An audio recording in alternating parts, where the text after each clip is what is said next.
Estudié para ser maestra y al terminar con la escuela me fui de viaje por un par de años. Y en estos años una de las cosas que hacía era, como artista de calle, empezamos a hacer espectáculos de títeres. Y ahí fue la primera vez donde realmente me sentí, bueno, descubrí lo que quiere decir contar un cuento, aunque sea a través de los títeres, pero realmente qué atmósfera se genera cuando hay un cuento en vivo, ¿no? Y fue algo que realmente me movió mucho. Y cuando mi viaje terminó en Irlanda, y tuve mi primer hijo ahí, y después de los primeros 2 o 3 años, cuando empecé a trabajar otra vez empezamos a trabajar con títeres, pero de pronto descubrí que en Irlanda todavía hay una cultura oral muy potente, muy fuerte, que no se ha perdido. Y entonces pasé de los títeres a realmente simplemente contar cuentos. Hay una tradición de cuentacuentos muy fuerte que yo encontré y fue un descubrimiento para mí ver cómo los cuentos ahí no se entienden para niños, se entienden para todos.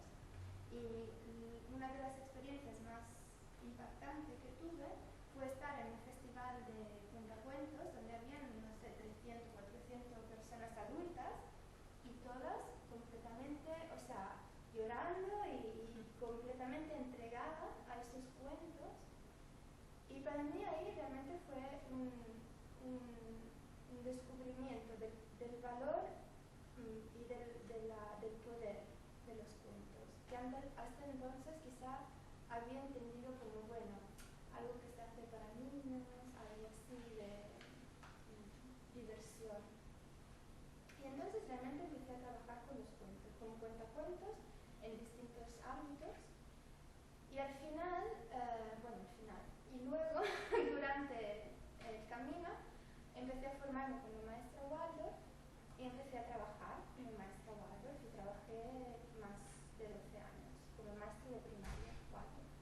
Y ahí otra vez me encontré con este poder que en la pedagogía Waldorf se le da muchísimo valor a primero la transmisión oral y al poder del cuento. Entonces, realmente ahí entré en otro nivel otra vez, como bajé más en profundidad, ¿no? De realmente qué es un cuento, por qué contamos cuentos a los niños. Y claro, la Waldorf también me dio toda una visión de cuáles son las fases de desarrollo del niño y cómo acompañarlas, etcétera, etcétera.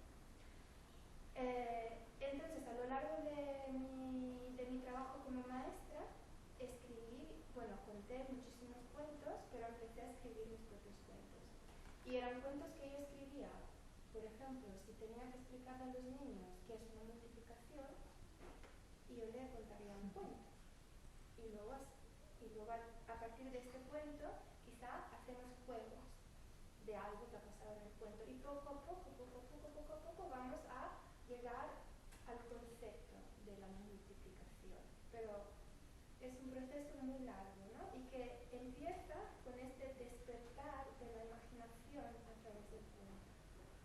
Y también empecé a escribir cuentos para acompañar los varios procesos emocionales que yo percibía en la clase o en algunos niños en concreto. Y también empecé una tradición mía personal de escribir un cuento como regalo de cumpleaños para cada uno de mis alumnos. Y en este cuento yo intentaba de alguna manera darle una imagen al niño o a la niña de lo que yo estaba percibiendo en su momento vital y ofrecerle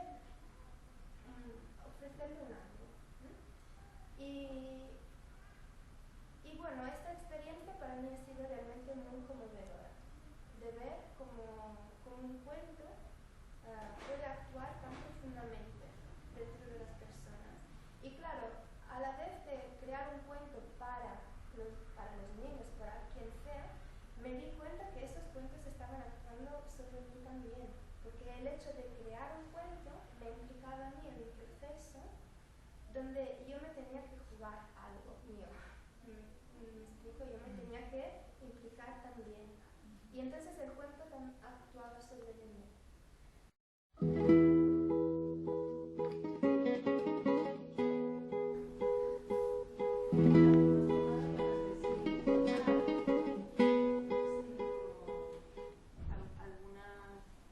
No sé si tanto herramientas, pero sí como encender una llamita, ¿no? Que me dan ganas de averiguar un poco más, igual hacer un taller, ¿no? Sí. Soltar un poco el libro.